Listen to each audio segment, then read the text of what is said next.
नमस्कार मंडळी, मी राकेश देशमुख. आता मी रायगड जिल्ह्यातील कर्जत येथील जे अत्यंत वर्दळीचं ठिकाण आहे, 4 फाटा त्या ठिकाणी उभा आहे. आणि ह्या परिसरातील रस्त्यांची कशी चाळण झालेली आहे, त्या रस्त्यांना कसे खड्डे पडलेले आहेत, मी तुम्हाला दाखवू इच्छितो. हा महामार्गाबद्दल सांगायचं झालं तर मुरबाड ते कर्जत असा पूर्वीचा SH79 होता, स्टेट हायवे चा पहिला महामार्ग म्हणून ओळखला जायचा. जो मार्ग आहे त्याला NH 548A असं नावाने हा ओळखायला लागला.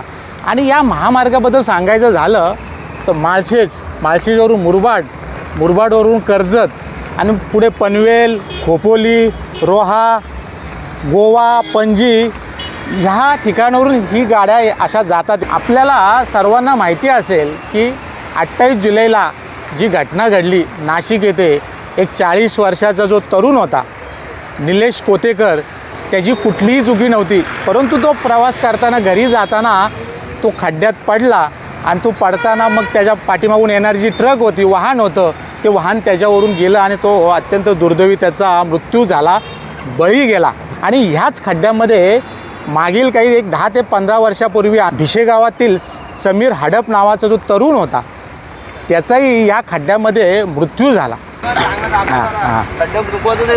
बघा हे रिक्षा चालक काय विचारतात, बघा काय परिस्थिती निर्माण झालेली.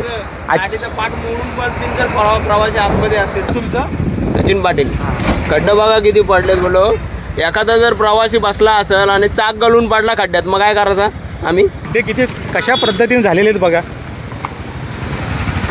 कर्जत तालुक्यातील हालिवली येथील राहणारे सामाजिक कार्यकर्ते, सामाजिक प्रश्नाची जाणीव असलेले संदेश काळभोर या तरुणाने, त्याला हा खड्डा दिसला म्हणून हा खड्डा त्यांनी इथे पेवर ब्लॉक टाकून तो आणि त्याचे सहकारी हजारे यांनी सर्वांनी मिळून हा खड्डा बुजवलेला आहे. एक 10-12 दिवस झाले, परंतु सरकारी यंत्रणेला हे दिसलं नाही चित्र.